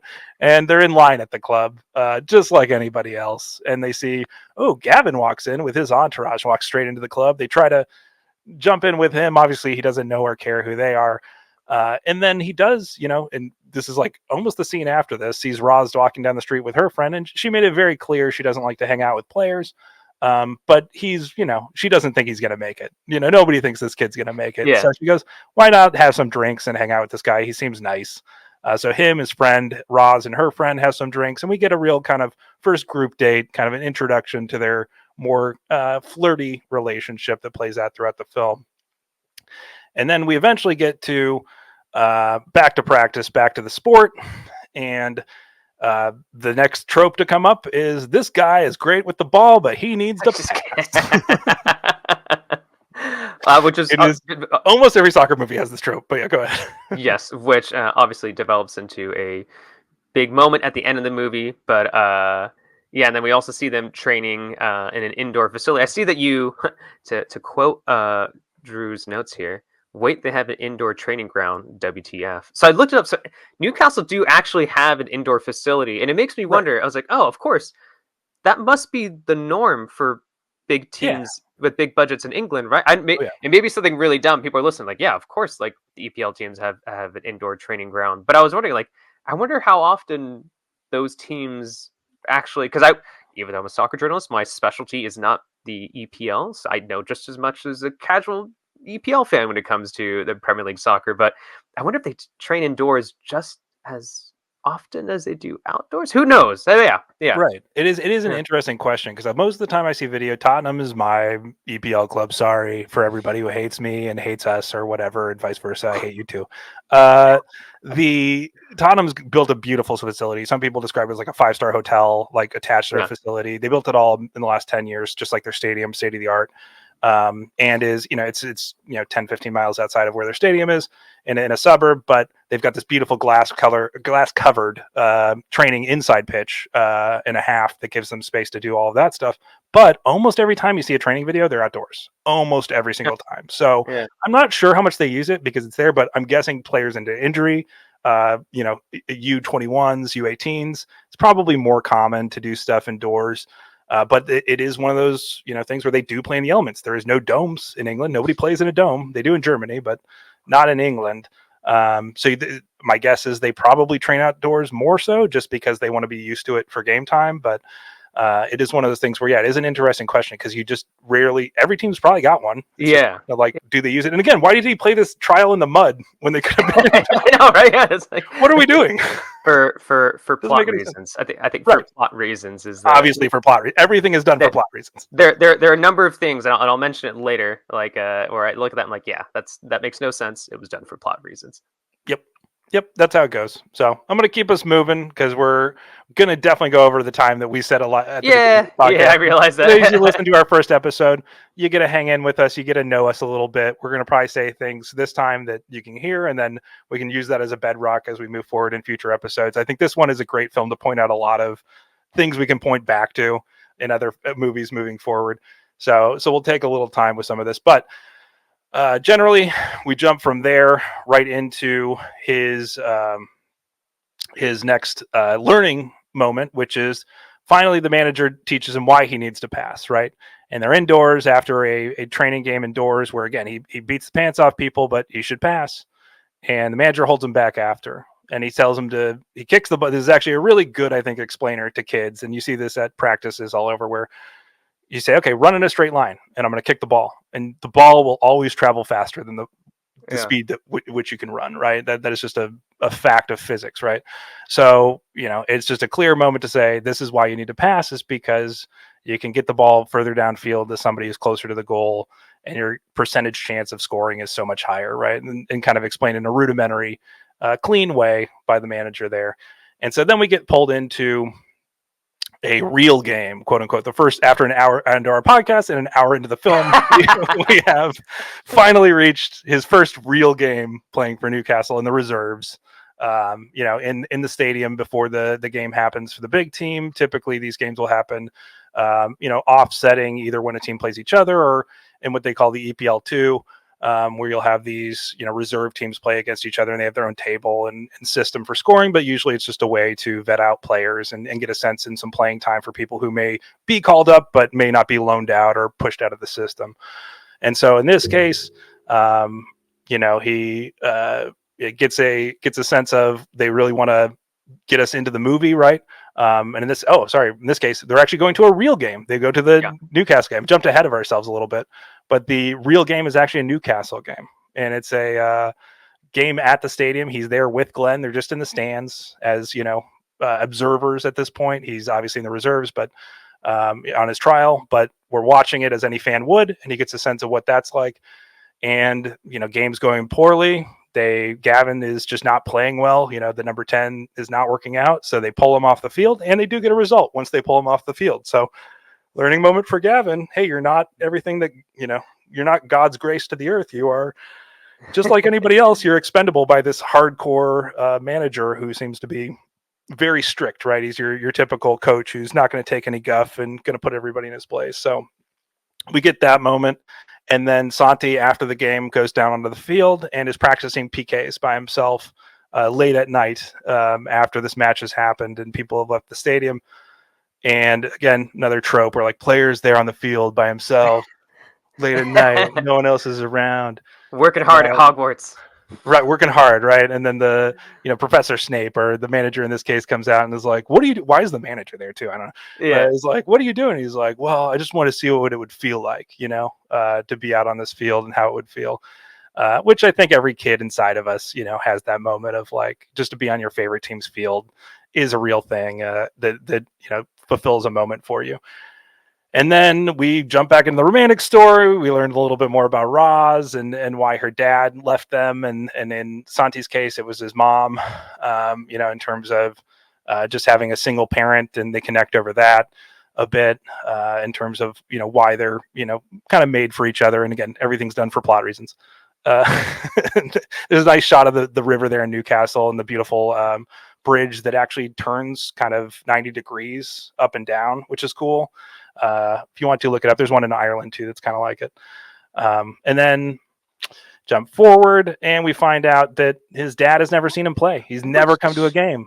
Yeah, that's shocking, actually. So once again, I think plot reasons. Why would a father do that? I understand that his father does not agree with his son's lofty ambitions, perhaps unrealistic ambitions, but what father wouldn't see their son play? And also, what Mexican father hates soccer that much to have never seen his son play? He would have been there with a 24-pack of Modelo with his buddies, hanging out, watching the game, right? After that's his entertainment, right? I don't get it. I totally don't understand this. It's obviously a weird Again, for plot reasons. Like, I don't understand why a dad would be that harsh on their kid. They would probably encourage him playing with the local amateur team, but they say like, no, that's where you belong, is here, not, wherever professionally. But yeah, it's a very strange kind of dynamic for sure. Yeah, I think the things move forward here. We essentially get to a point where the reserve game does come that I mentioned. That again, here we are, like far into the film, and we're finally getting him on a field in meaningful games. And right as they're about to walk out, there's one of the players on the team has been kind of mean to him, called him some kind of racist stuff, like whatever, kind of use some weird stereotypical put downs towards Santi as he joined as a Mexican player. And as they're about to walk out, he drops his inhaler on the ground, and that guy smashes it with his boot. He just kind of crushes it under his heel, and then kind of snickers and walks away like a middle school bully, not as a fully grown man, competing for a spot on a team. Just a weird character moment, but obviously our red herring has become fulfilled, and he goes out and he plays like shit. Because he can't breathe. His lungs are filled with fire. Like, I have luckily never experienced breathing issues like this, but I've been told by lots of people that if you don't have your inhaler when you need it, or especially when you're doing physical activity like that, it's physically almost impossible to perform well, right? So not surprising. And then again, another tropey moment of this kid doesn't have it. He gets subbed off. And, the idea is he's pretty much done, right? He's gone after this point where he did his trial. This was his shot. He blew it again, and he's gone. And so he goes to Roz to say goodbye. They say goodbye with their mouths because it's PG. And again, like, it's nice that you're spared a lot of the like superfluous crap because it is a PG movie, so that is nice. But then he gets in a taxi to go to the airport, and he's going, all right, I'm going back home. I got to put my tail between my legs, and hopefully my dad isn't too pissed off. And Destiny, or Gavin, in this case, intervenes. How did you feel about the writing of the scene where he gets intercepted by a cab? And this is old school cabbies where they have a radio dispatch. Gavin has had a rough night. He comes out of this kind of what they call an estate flat, which I've always found interesting in England. Estate flats. The estate in England is not the nice part of town, versus in America, we use the word estate for like, oh, nice suburban neighborhoods, right? So yeah, just kind of funny that he comes out, finds his car on blocks because people took the tires, and he is not able to drive his car, so he calls for a cab, and the dispatch doesn't believe him at first, but eventually he goes, oh crap, well, he's a first teamer, we got to get a cab right over there. Doesn't matter if he's already got a fare, and Santi's cab rolls up to where Gavin is. How'd you feel about this like kind of weird meeting of the moment? So actually, like, I thought that was actually like a little clever, and actually I would say my first big laugh of the movie, which was after the hour mark, was actually when the old lady recognized Gavin, and then told him in not a very nice way that he did not play well. The reason it's synonymous to like Ted Lasso, where they call him a wanker, and that is used almost endearingly. They do the same thing with Gavin, where everybody tells him he's shite. No matter where he goes, he's told that he's shite. And this continues from there on, where this lady has a perfect line reading. Oh, yeah, but you're shite. So they get in the cab together, and Santi's like, well, I'm going to the airport, man. They cut me. And he goes, yeah, well, you know what? That's, and he explains to him what happened with his inhaler and what happened. And Gavin, we see a turn. And this was, again, one of the more interesting moments because they finally break tropey BS. And maybe by doing this, they're creating another trope, which is guy who's a bad boy actually has a heart of gold and is actually a really sweet guy when you get underneath all the stuff. Or is he really clever and sly, and nobody is going to make a big deal about him showing up late to training if he brings in a guy who was supposed to be dropped and then he suddenly stands up for him. I'm sure the way that they wrote it, that's not what they intended, but my mind, I was like, it's totally self-serving.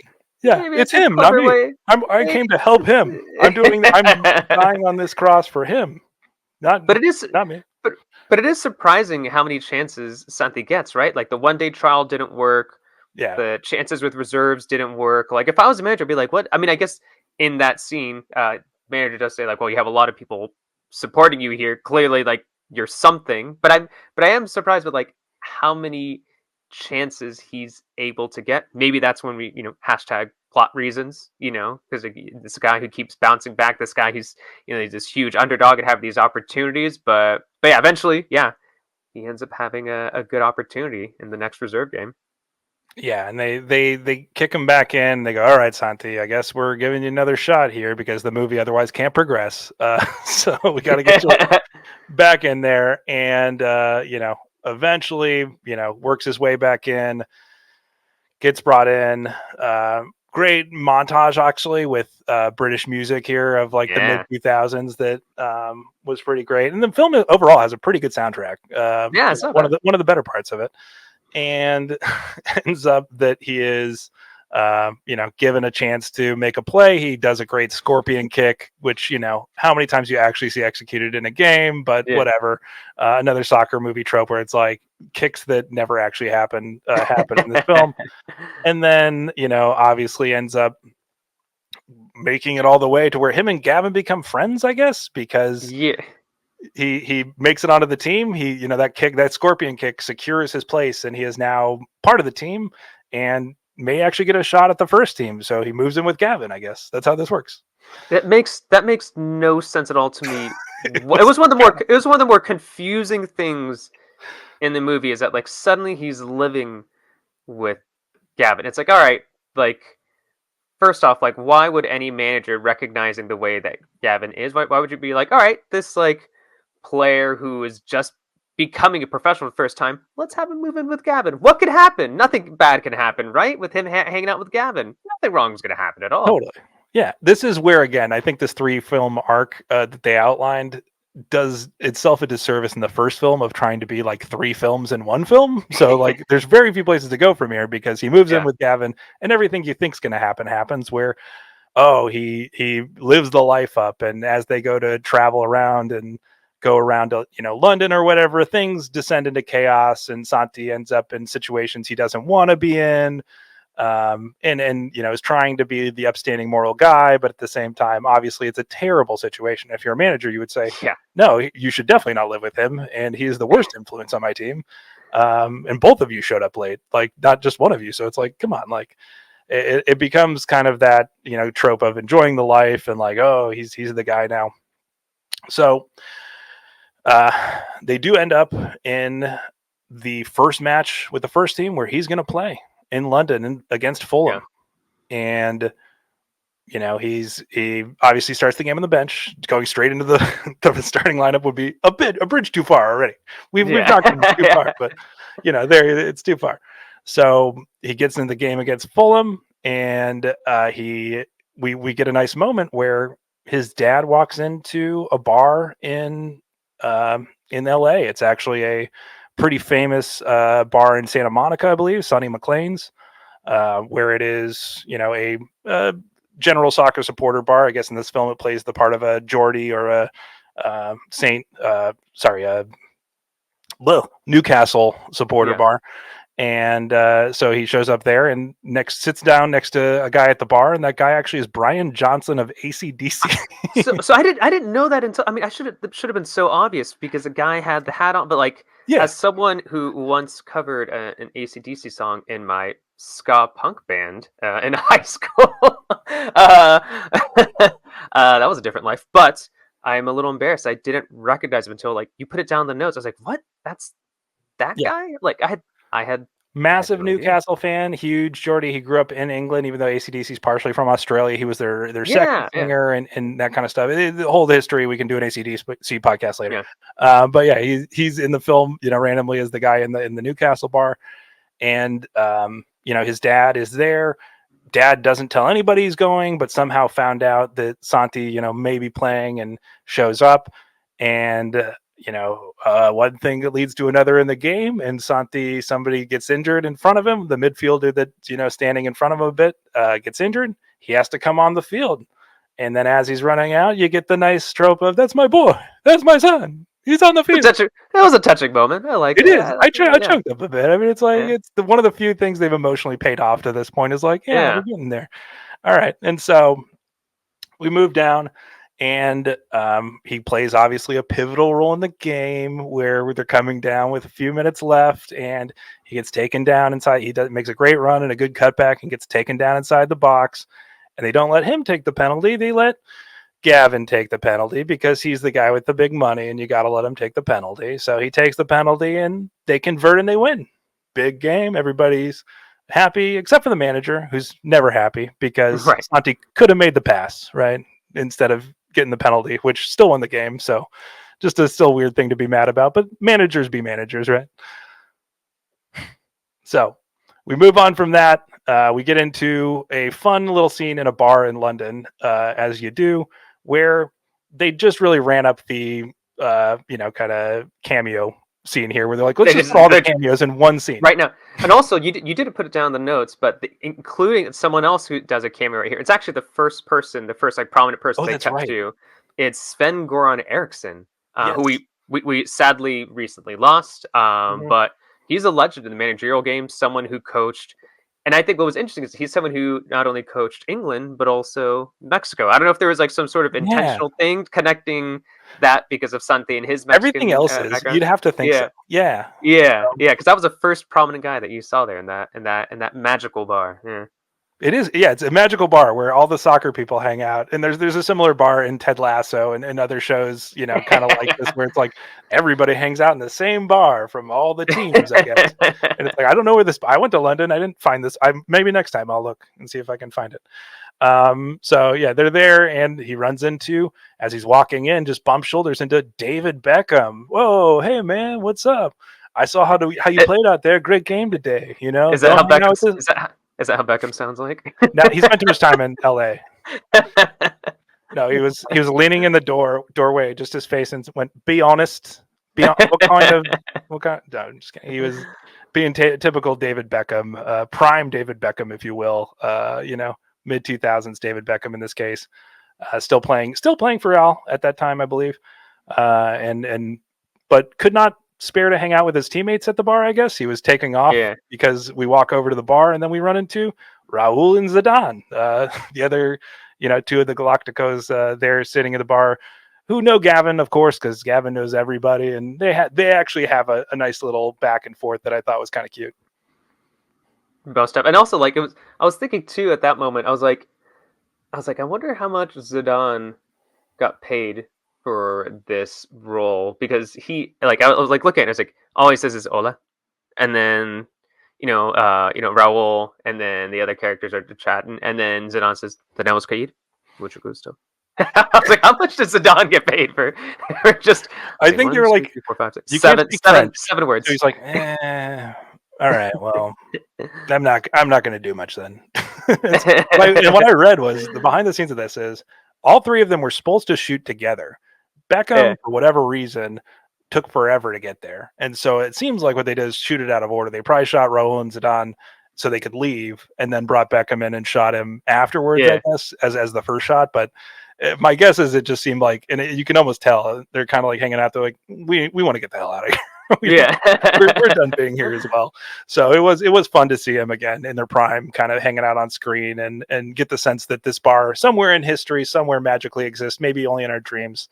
But would be cool to go to. But of course, Gavin says, let's not stay at this bar. Let's go to my douchebag friend's house and go to this house party. And so they go there. Of course, there's illicit drugs, there's women, and Santi ends up in somehow falling into a bed of women, I guess. And they take his picture. They had to have like some sex, drugs, and rock and roll moment. And this for a PG movie. Yeah, for a PG. Yeah, there you go. Yeah. So they end up there, and obviously that picture gets out in the tabloids the next day. Roz doesn't want to talk to him. He has to work through all of that stuff, and ends up kind of back in the mix of things. But we do get kind of a poignant scene that I think reminds him of the stakes of what he's doing, where Jamie, the guy who did take him up earlier on in the reserves, has a terrible knee injury in a game, gets carted off, and he's done. His career's over. He's never going to play again. And while he's visiting Roz in the hospital, he finds this out. He visits his friend, and his friend thinks, oh yeah, maybe I'll get back on the field. And obviously talks to her and finds out, no, that's not the case. It's not doesn't work that way, right?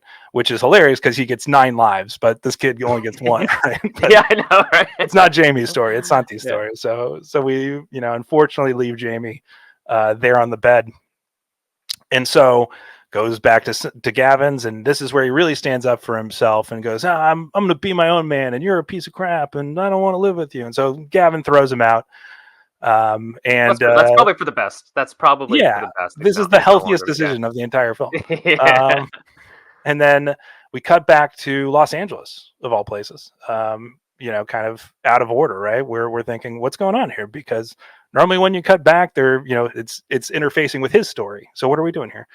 And we see his little brother, who was 11, I think they've stated in the film. I think so, yeah. Yeah, and he's working in the landscaping business. Again, not sure how legal or good this is. The legality of that. I know it's a family business, but I bet it was probably during school hours. Is my guess, yeah.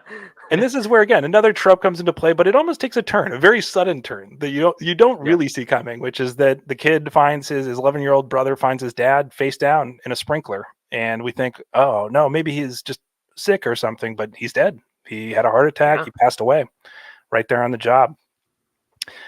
Yeah, obviously gets the call, Santi. Glenn urges him, hey, if you want to go home, and everybody at the club says, if you want to go home, we understand, we get it. You need to take some time, to be with your family. We get it. And he goes Brett Favre, and he goes, no, because my dad died. I'm going to go play the best game of my life. Look it up. Brett Favre played like the best game of his life the week his dad died, like a day or two after. It's pretty incredible sometimes what people can do just inspired by that space. Is it maybe better they should be with their family? I don't know. I'm not going to judge on that, but it is something that's real in sports that's interesting, is that people can sometimes use that emotion to overcome. So he gets ready to go, and then Gavin actually steps up and takes responsibility for his actions. Again, maybe self-servingly, maybe to kind of put Santi in a better light, but also to make himself look better by being humble. Not sure. But in this moment, Santi realizes, my place is here. I don't have anything to go back to except for my brother and my grandma, who maybe would like to see me, but they urge him to stay. His grandma tells him he should stay and be a part of this because he's so close to his dream. And, that touches a bit, I think, in terms of the feels of this film, and really kind of kicks into the final third act here, where we're going to, eventually see the gratification of this story. So he doesn't go, turns around, and goes up to the manager and says, you know what? The only person who could tell me I'm not good enough is you, because his whole life his dad told him he wasn't good enough. And I think that lived in his head. And now that he's somewhat free of that, again, it emotionally releases something in him. Yeah. And he's able to, find a confidant in the manager of somebody to push him. And he says, even though you might tell me I'm not good enough, I still may not believe you. Right. And so there's a certain part of it, his self-determination, his belief in himself clearly overcomes all these things, which I think is a good message for athletes and young athletes. Is like, you do have to, you're your best advocate. No one's ever going to believe in you more than you believe in yourself. And you got to be the one who does that. Roz then tells him St. James's Park is his home. And, that's, the romanticism of all this, he needs to, go in there and be there by himself and be a part of this. The final match of the game happens, right, which is the culmination of all this. It's Liverpool at home, and they are in 5th place. They have to win to move into 4th for a Champions League spot. So not the stakes of like big championship or winner, which I thought at least like that's nice that they're not like somehow through all this turmoil, Newcastle is still first in the league. Like pretty unrealistic on top of all the unrealism. A couple things really quick before the game starts too. Product placement, great shots of Adidas cleats in the locker, just close-ups on these Adidas cleats. Yeah. And I think I didn't see it as a funny, like, it wasn't written as a funny moment, but a big laugh that I had, which I'm sure they didn't mean for it at all to be funny, but the manager goes up and he says, guys, you know what you have to do. And then it cuts to the game and you're like, well, and you're like, that was a team talk? Guys, you know what you have to do. Yeah, which like, I think in a game like the Champions League final, that's cool. You've prepared for weeks. Like, yeah, it was just, that is a time for a movie. But for a movie, I don't know. Like, I don't know. Anywho, right? You know what you got to do. It's like somebody started writing it. It was like, fuck, it's like 4 on a Friday. You know what you got to do. So yeah, they come out. Every billboard in St. James's Park is replaced by an Adidas billboard. There's no other sponsors, just Adidas. They are the only one. And so Newcastle goes up early on a Harris header. Gavin scores, early. Oh, great, cool. This is gonna be a cakewalk. Fantastic. And Santi's starting this time, by the way. And actually, his grandmother and his little brother have made their way over to Sonny McLean's, and they've joined the fray to watch along with them. There again, where we're just kind of watching it through their eyes a little bit at this point.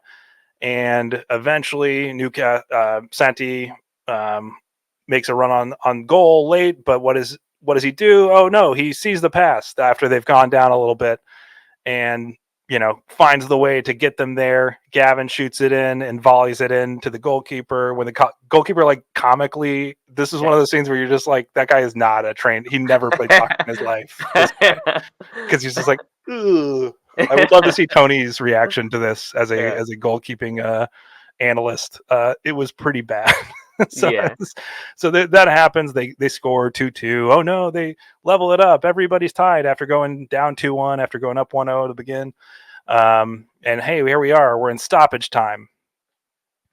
And somehow in the middle of this, we find out that Glenn is Santi's agent. I guess he's now his agent. It seemed like that was something they had to sneak in at the very end. We're like, oh, we got to include that. We got to include that in the second movie. How do we just he's going to say it in the stands. Just don't worry about it. Just write it. There's so many dumb scenes in this movie that don't really add up to anything, or just padding on stuff. That would have been a thing to put in a scene at some point where they're just hanging out in Glenn's house. You're my agent now. Screw that other guy or whatever. You've been my agent the whole time. He's clearly the one who's been his agent. So yeah, it's just kind of silly.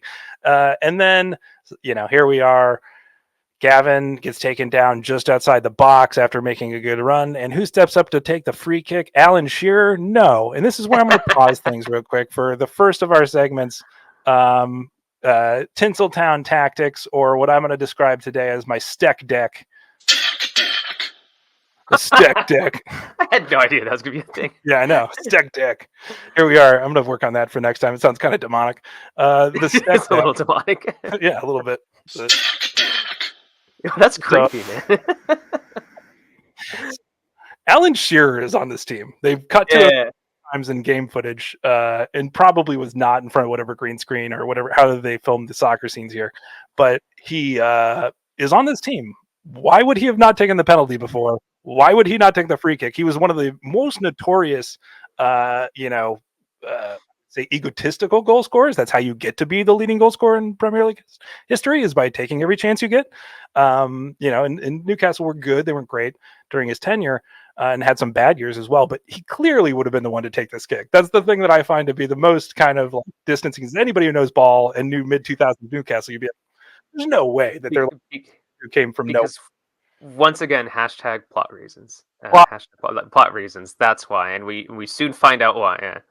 It would have been great to, again, he doesn't actually have any lines. You just see him playing on the field. You don't even see him in, I think in the locker room once, maybe. But it would have been nice. I wonder if, right before Santi's kicking it, maybe, for some odd reason, out of focus, he's just, hands in the air, just It's a distraction. Maybe that's how they, distract the other team. I don't know. It would have been nice to have some sort of scene where it's he tells off Shearer, right? That's a huge moment. He tells the Premier League leading scorer of all time, no, I'm taking this kick. There's actually gusto to that. It would be cool, but no, he does not do that. He's given clearly the carte blanche by everybody. Gavin says, this is your kick. This is your time, right? All right. So he steps up to take the kick. And every shot he's had and everything he's done is right-footed in this film up till this moment. And then he shoots a beautiful free kick with his left foot into the corner of the goal and scores the winning goal. And Newcastle wins. And everybody goes nuts. And grandma and brother at Sonny McLean's are going nuts, hugging everybody who they just met 50 minutes ago or whatever. And she says, that's my grandson. That's my grandson. Referencing when the father said, that's my son earlier. Yeah. And then they find out, that's your grandson? His dad was in here last time. And so they didn't even know that. And that to me was actually one of the nicest moments of the film, is where the family comes together and they understand your dad actually did love his son. He actually did care about him. And to your point earlier, I don't think they're the bifurcation of he never cared at all, and then like suddenly cared in that moment is kind of interesting. Yeah, 100%. And also, like, I think that it's still would have been like so confusing that like the father has never seen him play before, but obviously then that leads to that big moment, that quote. And I what since you've done such a good job of narrating Oh, it it's here, totally fine. So we get down there. Glenn gets a cellular telephone. This is pre-iPhone, kids, and gets it down to the pitch. And Grandma is on the other end of the line. They've got a phone in the bar, or she's got her cell phone. I think no, she's got a cell phone because she saved him money. Grandma's got money. She's got stuff. Grandma's got secret money here that we're completely unaware of. And There's a whole movie about Grandma that we didn't get to see here. Let's be honest. And so he tells him, and then Glenn, he yells back at Glenn. Santi's yelling back at him, "My dad, he saw me play, man. He got to see me play." And that was genuinely a touching moment. That one right. definitely, I would say the relationship with, I mean, I guess this moment, like, I mean, obviously the father's passed at this point, but I would say the relationship with the father, a few moments were just like, it was kind of like touching. And like, I would say that's like one of the one of the redeeming aspects of this movie was the way that played out. And I will say really quickly too, I think we got to give credit, like, I know we're about to end here. We're already past an hour and 30-minute mark. But I have a lot of criticism of the movie itself. But one of the things that really stood out, especially during this final, this final scene when when he scores, and also like the build up, to that opportunity for him to score. Like, I will give maybe it's because their connection with FIFA Pro and that partnership there, but like, if I'm comparing this to other soccer movies I've seen, and we're going to talk about this too, the actual soccer was decent, right? Like, actually, the actual soccer like gameplay. Like, I don't know if we could give high marks for that, I definitely would. The actual movie, but the actual soccer, it was like 4 out of 5 stars, especially for that time period. Maybe 5 out of 5. I think they did an excellent job with the production of this. Just to cap off the plot, there's not much after he says he saw me play, man. You might as well remember that it's your last moment. Roz blows him a kiss, of course, because she's there, and it's great. And then he lets out a Howard Dean style scream towards the sky, where he just screams, "Ah, ah!" and then and then credits. That's it. But yeah, they did a great job with the production elements of this movie. I think those were done well. It is a good movie technically, right? From a technical side, like, they produced a very good movie. There is plot points that make no sense, even though it does all service itself and eventually roll downhill. But it generally was a good story. So here's the part of the show where we've decided our deal is going to be kind of picking through this a little bit. Here's kind of, I guess I'd say, a couple of things I liked. One of which is that you don't have to know a lot about the premise of the film, or really soccer, to enjoy this movie. If you don't care about the sport at all, it's just a fun little sports movie that you can turn your brain off for a couple hours and enjoy, and get kind of that slice of life of fish out of water, and kind of person overcoming the elements to end up where they're supposed to be, even though they're so. And if you like tropes, oh my god, like. Or if you could overlook them, if you don't think twice about them, then yes. You can show to kids. You could put this on with a group of 13-year-olds or 8-year-olds, and it's relatively clean to where, besides shite, there really isn't a lot of swearing or no nudity, and nothing beyond just light kissing. That's pretty much it, and a lot of implication. That's pretty much all that happens in the film that would put it out of color, and in terms of for parents and kids, but. It's I think a very fun movie. I think it is the exact definition of like a 2.5 to 3-star film of like there's feels. It's good. But the convention I've liked to invent for this, and we talked about this beforehand, is what score line would you give this film? In terms of watching a game. Sometimes it's 0-0. That was 0-0. But how do you feel? I would give it a 1-0. I think that there's some moments. I think it was like it was a predictable 1-0 is the way that I would give this as a rating. There were some good moments. There were some moments that were, I guess we could say, cringeworthy, if you will. I think the plot could have been more creative. Like you said, the amount of times that we use the word tropes is really telling. There's some stereotypes, but there are definitely some. Yeah, there's definitely some good moments there with the family, the relationship with the father.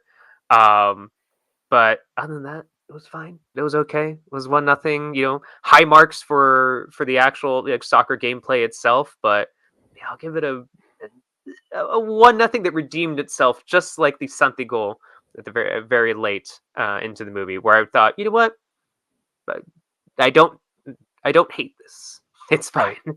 You watch the match for 88 minutes, nothing happens, and in the last like 3 minutes, you're like, all right, yeah, Yeah, this was worth yeah. my 2 hours of my day. What about Okay. yeah? What about you? What's your scoreline?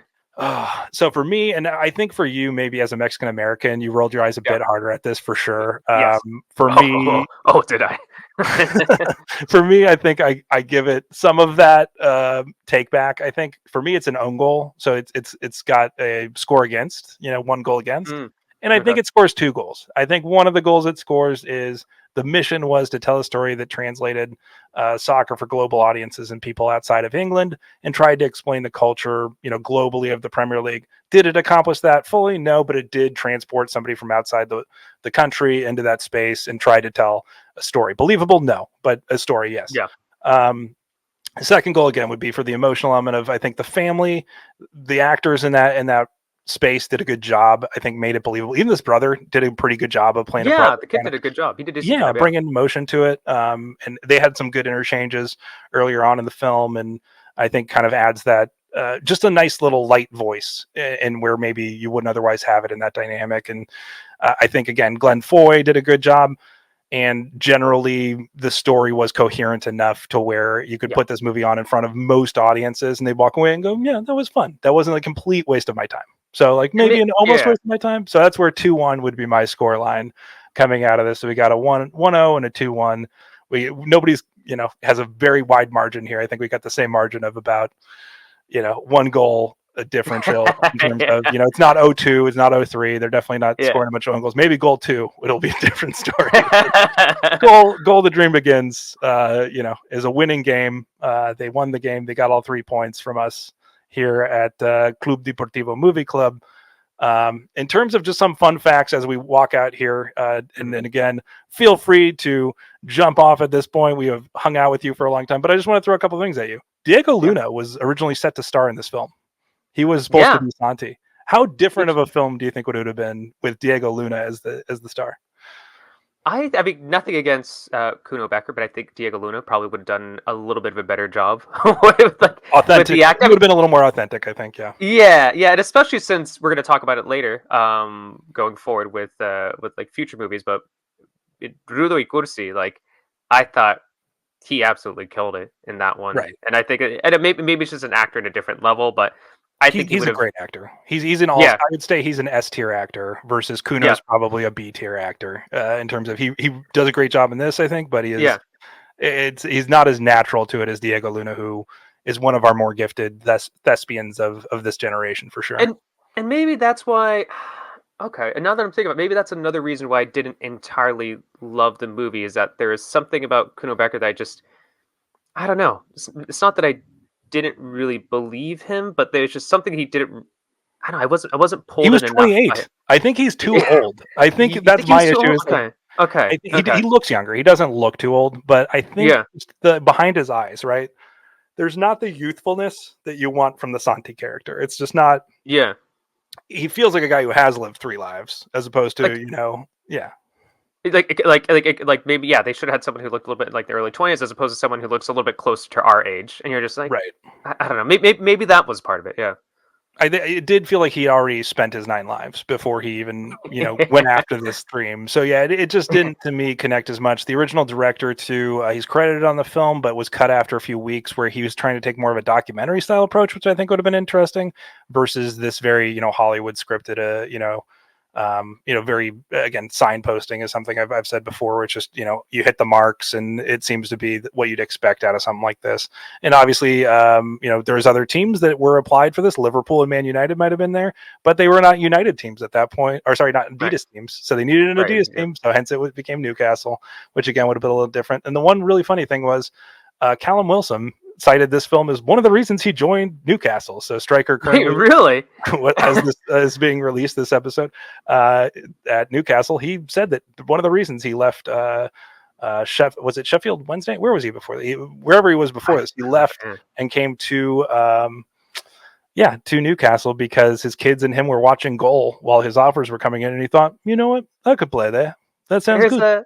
There's a player, I forget what it was, but like they asked him like, "What are your thoughts on like?" It was like some player from abroad who wanted to like, "What are your thoughts on like West Ham?" And he admitted he's like, "Well, all I know is from like Green Street Hooligans or something like that." Like, It is fun. Even people from England don't know that much about other parts of England sometimes. So it is kind of interesting to see how they internalize those ideas. I think it was West Brom. That might have been where he came from. But yeah, it's one of those stripy clubs. You know, he went from a stripy club to another stripy club. That's how sometimes you think about him on this side of the world. But this was fun, man. This was really fun. We went a bit over time. We really wanted to keep in the future to closer to an hour, but I think we'll try and keep it under the runtime of the films. Which I think we accomplished today. And I had a lot of fun chatting this out with you. Is there anything else you want to share before we roll out of this? Yeah, one quick thing. Did you know that in 2021 there is a Mexican American player named Santiago Munoz who was sent to Newcastle on loan? No way. Yeah, not Santiago Munoz, but not Santiago life. Munoz, but Santiago Munoz. Munoz. Unfortunately, it didn't pan out. It didn't exactly work. He's back in Santos Laguna, but there was someone, goal scorer, who just one letter off there in that last name. Also, like Mexican American who played for Newcastle for a little bit. Yeah. Wow. So it's again, it all comes full circle. Sometimes you see yourself in the movies, and sometimes you watch a movie and it becomes life. That's how it works. Yeah. It's weird how that happens, but I think it's a beautiful story.